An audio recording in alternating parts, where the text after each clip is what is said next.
যে আমি সরকারি কর্মকর্তা, সরকার আমাদের থেকে বাধ্যতামূলকভাবে বিভিন্ন দিবস উদযাপন করে নে, এক্ষেত্রে আপনার পরামর্শ কি? এই ক্ষেত্রে আপনার আমার করার কিছু নাই, কেন সরকার বাধ্য করলে সেটার জবাবদিহিতা, সেটার অপরাধ সরকারের হবে, এটা আমার আপনার কিছু করার নাই। এই ব্যাপারে অনেকগুলো হাদিস আছে, আল্লাহ পাক কোরআনে কারিমের আয়াতও নাজিল করছেন যে কেউ যদি কারো উপরে জুলুম করে, তার অন্তর যদি কালবহু মুতমাইন্নুন, তার কলব যদি ঈমানের উপরে মুতমাইন থাকে, তাহলে জুলুম করলে যারা জুলুম করবে তাদের দায় দায়িত্ব তাদের। বিবাহের অনুষ্ঠানে কনেকে না দেখিয়ে উপহার গ্রহণ করা যাবে কি? বিবাহের অনুষ্ঠানে কনে দেখবে কেন? কনে দেখাটাই তো জায়েজ নাই। কনে না দেখে তাই জি, কনে না দেখে এমনি উপর রকম কিছু আসে দিয়ে ও জি, কোন উপর এটা দেওয়াটা ঠিক না। বিবাহের অনুষ্ঠানে এই জাতীয় হাদিয়া উপঢৌকন দেওয়াটা ঠিক না।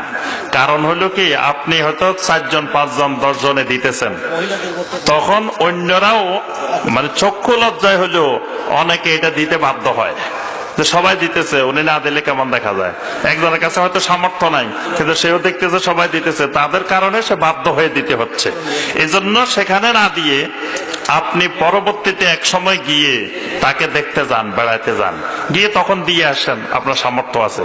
কিন্তু ওই বিবাহের অনুষ্ঠানে দেওয়াটা ঠিক না। অনুষ্ঠানে দেওয়ার দ্বারা হয়তো আমার সামর্থ্য আছে আর 5 জনের নাই, কিন্তু আমার কারণে বাকি 5 জনও দিতে বাধ্য হয়, এবং এটা একটা রুসুম রেওয়াজে পরিণত হয়ে যায়।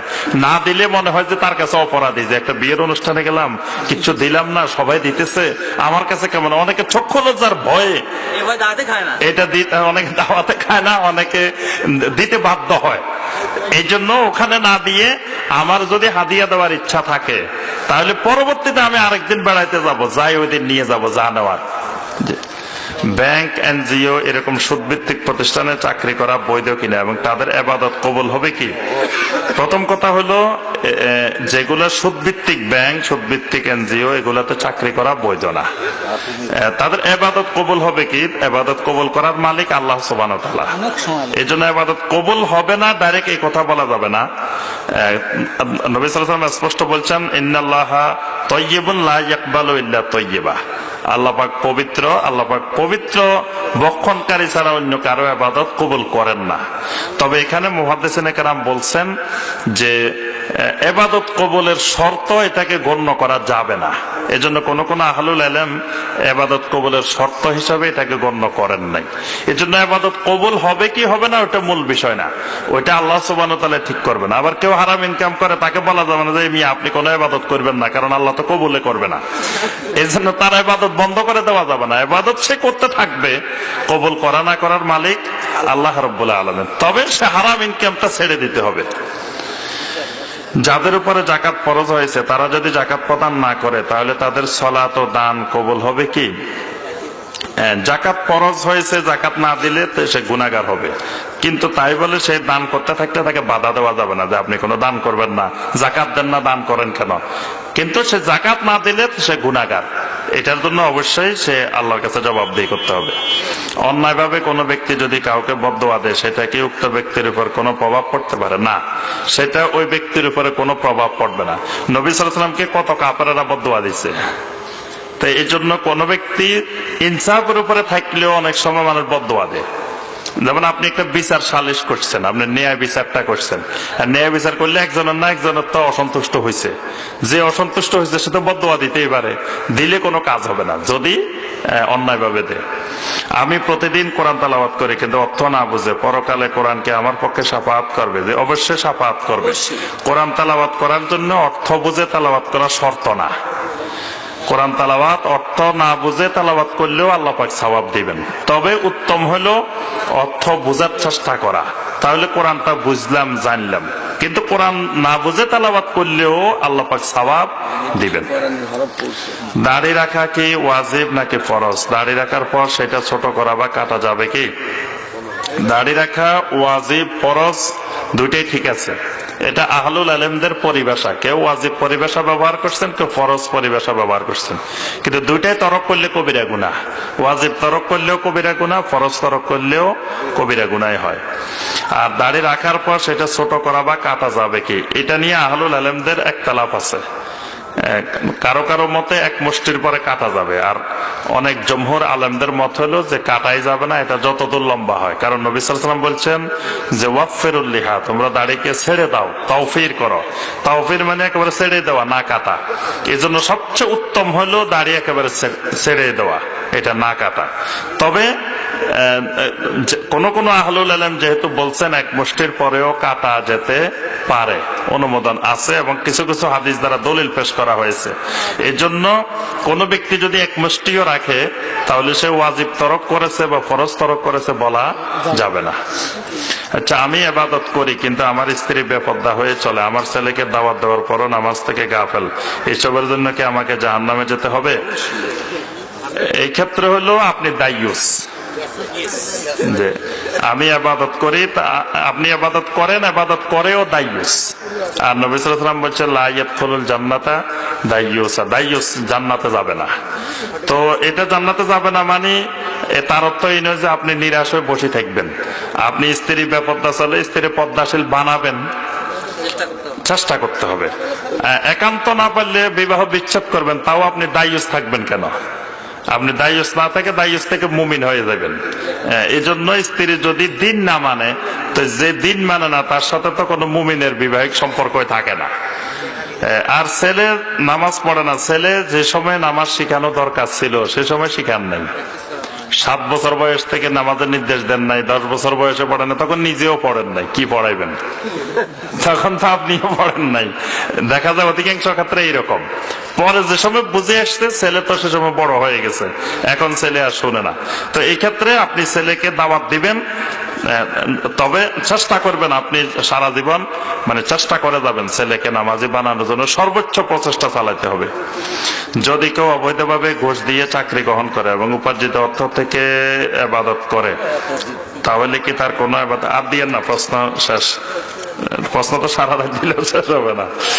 জি, তো তাহলে কি তার কোনো ইবাদতে কবুল হবে না, যদিও সে পারিশ্রমিকের মাধ্যমে অর্থ পাচ্ছে?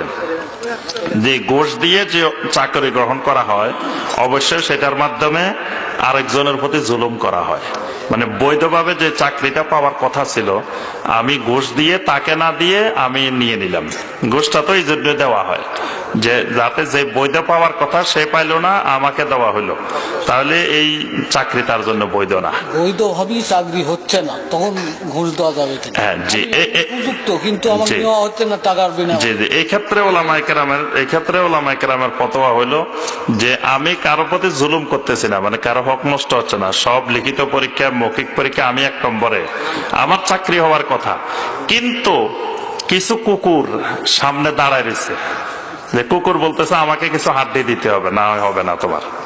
যেমন এটা এই জন্য ওলামায়ে কেরাম বলছেন যে আমি মসজিদে জামাতে নামাজ পড়তে যাইতেছি, রাস্তায় একটা কুকুর দাঁড়ায় রয়েছে আমার সামনে দিয়ে, যে আমাকে মসজিদে যাইতে দিচ্ছে না, ঘেউ ঘেউ করতেছে। তখন ওই কুকুরটাকে একটা হাড্ডি দিয়ে দিলে, কিছু একটা দিয়ে দিলে, কুকুরটা নিয়ে দৌড় দিল, আমি জামাতে যাই নামাজ পড়লাম, তাহলে আমার জামাতে নামাজও হলো আর কুকুরটাও সরে গেল। তো এইরকম ক্ষেত্রে যদি আমার বৈধ আমার চাকরি, এক্ষেত্রে কারো প্রতি জুলুম না, কিন্তু কুকুর আমার সামনে দাঁড়ায় রয়েছে, আমাকে আমার জায়গায় বসতে দিচ্ছে না, তখন এই কুকুরকে হাড্ডি দেওয়ার মতো কিছু দিলে ওলামায়ে কেরাম বলছেন এটা তার জন্য জুলুম হবে না এবং তার চাকরি বৈধ হবে। আচ্ছা, যখন আমার ইমান ছিল না, জনৈক মহিলার সাথে জানায় লিপ্ত হয়েছিলাম। বর্তমানে আমার পিতামাতা ওই মহিলাকে বিবাহ করাতে কোনোভাবে রাজি নয়। ইসলামের দৃষ্টিতে এখন আমার করণীয় কি? এই ক্ষেত্রে, এইসব ক্ষেত্রে করণীয় যেগুলো, এগুলো এরকম ওয়াজ মাহফিলে ফতোয়া মাসাইল না নিয়ে, এগুলো যেখান থেকে ওলামায়ে কেরাম কোরআন সুন্নাহর ভিত্তিতে ফতোয়া দেন, ওই সকল জায়গায় প্রশ্ন করে আপনি ফতোয়া নিয়ে নেবেন। কারণ এই বিষয়গুলো আপনার গোপনীয় বিষয়, এইসব বিষয় এরকম ওয়াজ মাহফিলে, হ্যাঁ, সব ধরনের লোক থাকে, এগুলো প্রকাশ করাটাও ঠিক না, প্রশ্ন করাটাও ঠিক না এরকম। তো এক্ষেত্রে আপনি জানা করেছেন, এটার জন্য তওবা করবেন। প্রথম কথা হলো জানা করেছেন, জানার অবশ্যই এটা বড় ধরনের গুনাহের কাজ করেছেন। আপনি বিবাহ করেন নাই, আর তখন আপনার ঈমান ছিল না, মানে আপনি অমুসলিম ছিলেন কিনা, এরকম যদি হয় যে আপনি অমুসলিমে ছিলেন, তাহলে ইসলাম গ্রহণ করছেন, আল্লাহ পাক আপনাকে মাফ করে দিবেন। নাইলে বলছে ইমান ছিল না। এখন যদি অমুসলিমে হন, ইসলাম গ্রহণ করছেন, আল্লাহ মাফ করে দিবেন। আর ইসলাম গ্রহণ করছেন, ওই জানাকারিনী মহিলাকে বিবাহ করার আপনার দরকারটা কি? এখন ইমানদার মেয়ে বিয়ে করবেন, ওই জানাকারিনী তো আর বিয়ে করার দরকার নেই। আচ্ছা, মধ্য বয়সের মহিলা তাহাজ্জুদে সালাত আদায় করে, এখন কাশির সময় কাপড় অপবিত্র হইলে পরিষ্কার হবার পরে একটু পরে কি বাসি হয় নাকি? কাশি আবার কাপড় নষ্ট হয়, আর একটু অসুস্থ থাকে, এই অবস্থায় গোসল দেওয়া অনেক কষ্টকর। নামাজ ছেড়ে দিবে না, এই অবস্থায় সালাত আদায় করবে না? যদি অসুস্থতাটা যদি এরকম হয় যে এটা পার্মানেন্ট, মানে এটা সুস্থতা থাকে না, মানে সবসময় অসুস্থতা, এটাকে বলা হয় এরকম সিলসিলাতুল বাউল, মানে কয়েকটা রোগ আছে। কারো এরকম নাকের থেকে রক্ত বাইর হয় বারবার, কারো ঘন ঘন প্রস্রাব হইতে পারে কিছুক্ষণ পর পর, যেগুলা থেকে পবিত্র হওয়া একেবারে কঠিন জিনিস। তো এই ক্ষেত্রে মাসালা হলো একবার ওযু করবে, ওই ওয়াক্তের মধ্যে যত ইবাদত সব করবে। আবার যখন আরেকটা ওয়াক্ত আসবে তখন আবার পরিষ্কার পরিচ্ছন্ন হয়ে নতুন করে ওযু করবে। ওই ওয়াক্তের মধ্যে যতবার প্রস্রাব হোক, যতবার মানে তার ওযু ভেঙে যাক, ওযু ভাঙবে না, ওই ওয়াক্তটা পুরাটাই তার ওযু থাকবে। এইভাবে প্রতি ওয়াক্তে ওয়াক্তে নতুন করে তাকে পরিচ্ছন্ন হবে আর ওযু করবে, এইভাবে তার হয়ে যাবে। জি, সুবহানাকা আল্লাহুম্মা বিহামদিকা আশহাদু আল্লা ইলাহা ইল্লা আনতা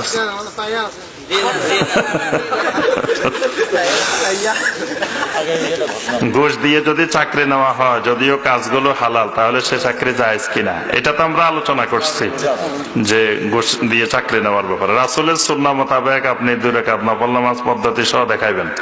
জি, এটা আমাদের ইউটিউবে আছে, tafsirulquran.com, www.tafsirulquran.com। সেখানে আমি সরাসরি দেখাইছি কিভাবে 2 রাকাত সালাত আদায় করতে হবে, সে সালাত আদায়ের পদ্ধতি সেখানে দেখানো আছে। আপনি কষ্ট করে, মুরব্বী হলে আপনি ওই ছেলেদেরকে বলবেন, তারা বের করে দিবে, আপনি ওখান থেকে দেখে নিয়েন। কোন মানুষ যদি মারা যায়, মসজিদের মাইক দিয়ে বলা যাবে কি? মসজিদের মাইক দিয়ে বলার ব্যাপারে কিছুটা আহলুল ইলমদের মতামত আছে। তবে শাইখ বিন বাজ রাহমাহুল্লাহ, শাইখ উসাইমিন রাহমাহুল্লাহ, ওনারা বলছেন যদি মসজিদের মাইক দিয়ে লিল ইখবার ওয়ালিল ইলাম, মানে মানুষকে মৃত্যুর খবরটা শুধুমাত্র জানিয়ে দেওয়া, খবর দেওয়ার উদ্দেশ্য হয়, তাহলে জায়েজ। কিন্তু যদি এটার দ্বারা তার বড়ত্ব প্রকাশ করা, তারপরে মানে বড় লোক মারা গেছে এই জন্য বারবার 10 মিনিট পর পর খালি প্রচার করতে আছে, এলাকা জুড়ে প্রচার করতে আছে, বিশাল আকারে প্রচার প্রসার, এটা ইসলামে জায়েজ নাই, এটা হারাম। আর যদি একবার বললো এলাকায় যে অমুক মারা গেছে, সংবাদটা পৌঁছানো, কারণ সংবাদটা পৌঁছানোর অনেক জরুরি দরকার আছে, কারণ ওই লোকের সাথে কারো লেনদেন আছে, তো পাওনা দাওনা আছে, তারপরে ওই লোকের জানাজার ব্যাপার আছে, অনেক কিছুর ব্যাপারের সাথে জড়িত আছে। এই জন্য শুধু লিল ইলামে ওয়াল ইখবার, যে লোকটা মারা গেছে এই খবরটা জানানো, শুধুমাত্র এতটুকুর জন্য বৈধ।